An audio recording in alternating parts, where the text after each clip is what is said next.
ألم نشرح لك صدرك ووضعنا عنك وزرك الذي أنقض ظهرك আমি বললাম কোরআন থাইমো না তুমি বলতে থাকো উম্মতে মুসলিমা শুনতে থাকো কোরআন আবার চিন্তা করে বলে ইন্না আতাইনাকা কাউসার ফাসাল্লি লিরাব্বিকা ওয়ানহার ইন্না শানিআকা হুয়াল আবতার বলেন না আল্লাহু আকবার। আমরা ভালোবাসার আগে जानते হবে যে আমাকে বানাইলো যে আমার बनाने वाला जिसने आसमान भी बनाया जिसने जमीन भी बनाया जिसने जन्नत भी बनाया जिसने जहन्नम भी बनाया वो तो मेरा रब है वो तो मेरा अल्लाह है वो तो मेरा मालिक है वो तो मेरा मालिक है वो तो मेरा राज़िक है। अरे আমাকে আগে জানতে হবে যে আসমান বানাইলো যে জমিন বানাইলো যে আমার অস্তিত্ব বানায় দিল তিনি তার মাহবুবকে কত ভালোবাসছে। এতগুলো আয়াতের কারিমা তেলাওয়াত করলাম, এবার বলবেন হুজুর আয়াতগুলো শুনলাম কিন্তু কিছুই তো বুঝলাম না যে আল্লাহ তার মাহবুবের ভালোবাসা কি বলছে। একটা বলি সবগুলো বলবার সময় আমার হাতে নাই, সবচেয়ে শেষটা বলবো। আল্লাহ বলে ইন্না আতাইনাকাল কাউসার ফাসাল্লি লিরাব্বিকা ওয়ানহার ইন্না শানিআকা হুয়াল আবতার। এ মাহবুব আরে শোনেন আপনাকে এমন এক পানির মালিক আমি আল্লাহ বানাইছি।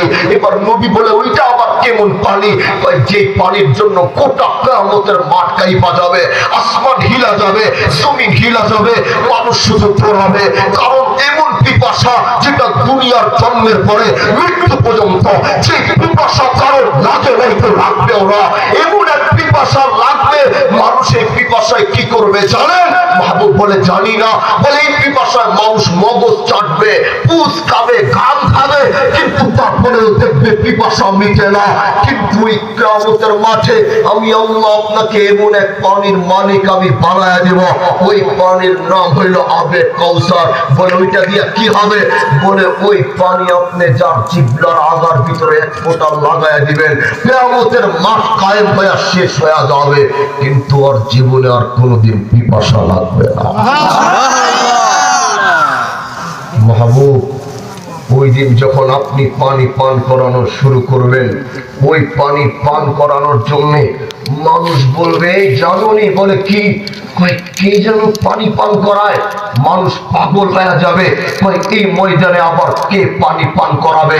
এই ময়দানে কে আছে পানি দিবে?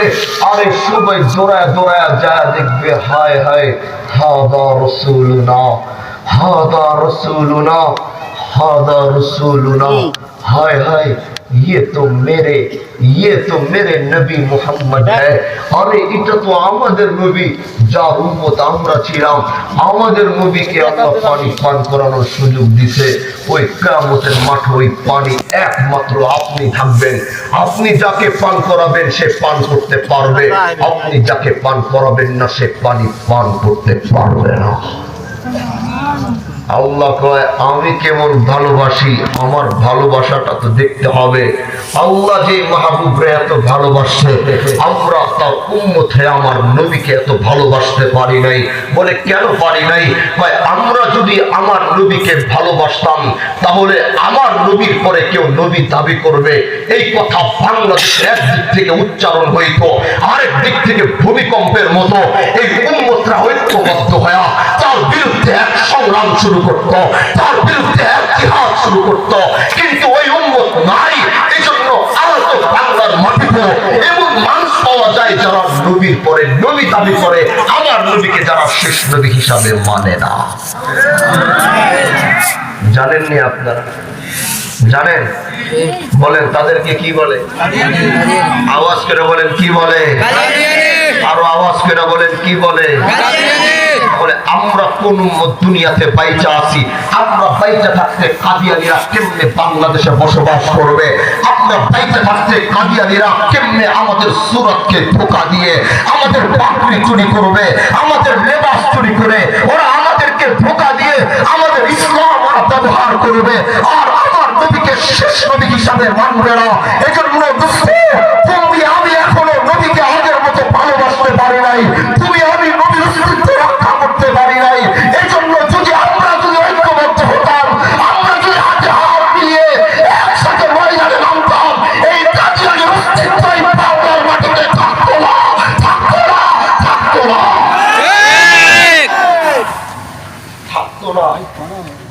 হে যুবক, আমার নবীর ভালোবাসায় আসমানও পাগল, আমার নবীর ভালোবাসায় জমিন পাগল, আমার নবীর আগমনে আসমানের সমস্ত ফেরেশতা খুশি, আমার নবীর আগমনে সমস্ত জাহান খুশি। আমার নবীর উম্মত হওয়ার জন্য জালিলুল কাদার নবী, যাকে বলে মুসা কালিমুল্লাহ, যে আল্লাহর সাথে কথা বলতে বলে তার নাম হয়েছে কালিমুল্লাহ।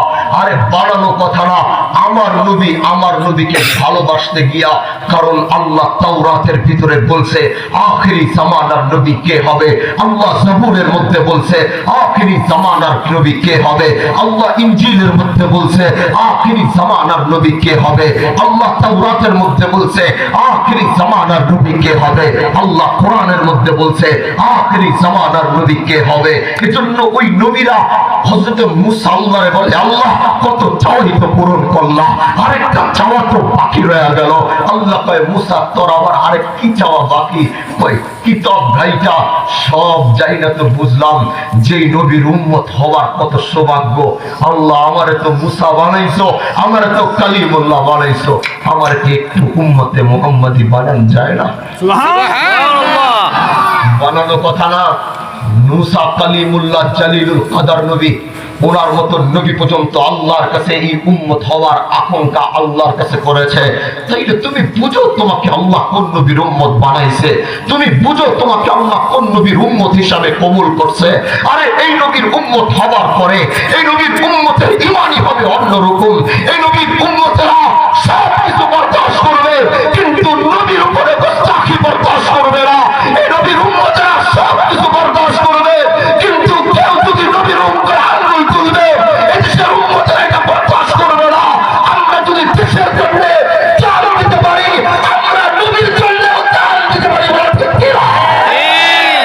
আমরা যদি দেশের জন্য 30 লক্ষ মানুষের রক্তে রঞ্জিত হইতে পারে, নবীর ইজ্জতের জন্য 30 লক্ষ না, গোটা 18 কোটি মুসলমান জীবন দেওয়ার জন্য প্রস্তুত করতে না। নবী আমার জান, নবী আমার প্রাণ, নবী আমার তাজ, নবী আমার সব। আমার নবীর ইজ্জতের হেফাজতের দায়িত্ব আমার। বুরহানুদ্দিন তো আপনাদের এখানে, এই বুরহানুদ্দিনে নবীর ইজ্জতের হেফাজতে আমার মুসলমান ভাইরা জান দিয়ে দিছে। ওই দিন আমি আফসোস করে বলেছিলাম, আরে তোরা যদি এখানে জান না দিয়া আল্লাহ যদি ওইখানে একটু আমারে কবুল করতো, তাহলে আমিও নবীর ভালোবাসার জানটা দিতে পারতাম। একদিক দিয়ে আজরাইল যদি আমার জান কবজ করতো, আরেক দিক দিয়ে আমার নবী হয়তো আমার মাথায় হাতটা বুলাই দিত, আমার নবী হয়তো আমার মাথায় হাত বুলাই দিত। জান নেওয়ার কষ্ট আমি অনুভব করতাম না। বলে কেন? আমি আমার নবীর দিকে তাকায়া থাকতাম। আমার নবীকে তো আল্লাহ ওই রকমে বানাইছে, যার দিকে তাকাইলে পৃথিবীর সব কষ্ট মাথায় হয়ে যায়।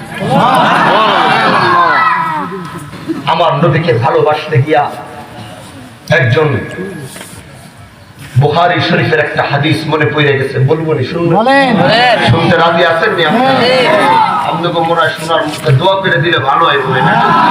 হ্যাঁ, দোয়া করে দিব। তাহলে 2 হাত উঠায় সর্বোচ্চ আওয়াজ দিয়ে বলেন তো আল্লাহু আকবার। ঈমানি আওয়াজ আল্লাহু আকবার। আপনাদের মাঝে আসিয়া বছরে মাত্র একবার আসি, কিন্তু বছরের একবারের প্রোগ্রামে আমি যুবকদের ঈমানগুলোকে আরো মজবুত করতে চাই, আমি মুরব্বীদের ঈমানগুলোকে আরো মজবুত করতে চাই, এমন ঈমানের রঙিনে রঙিন কিছু করতে চাই, যে ঈমান দিয়ে ইসলামের বিজয় হবে, যে ঈমান দিয়ে আল্লাহর দ্বীনের হেফাজত হবে। সেই চিৎকার আওয়াজ দিয়ে আবার বলো আল্লাহু আকবার। দাঁড়াও, তুমি দাঁড়াও, ঈমান করে মজবুত করা যায়।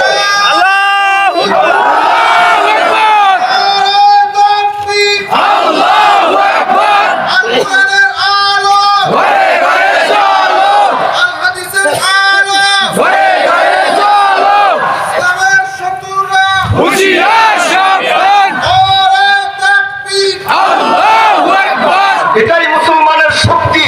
আমার শক্তি অস্ত্র না, আমার শক্তি রাইফেল না, আমার শক্তি বোমা না। কারণ আমাদের কাছে অস্ত্র নেই, আমাদের কাছে শস্ত্র নেই, কিন্তু পৃথিবীর ইতিহাস ঘাটতে গেলে আজও দেখা যায় উম্মতে মুসলিমারা অন্য পৃথিবী শাসন করেছে। প্রশ্ন আসলো, কেমনে শাসন করছে? আল্লাহর কসম, ঈমানের শক্তি দিয়ে শাসন করছে।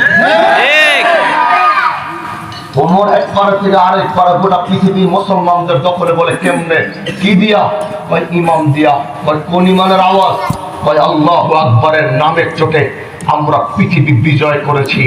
আজকের দুনিয়ায় আবার যদি 300 কোটি মুসলমান আবার যদি হাতে হাত লাগাবে, আবার যদি ভারত বাংলাদেশ সহ পাকিস্তান সহ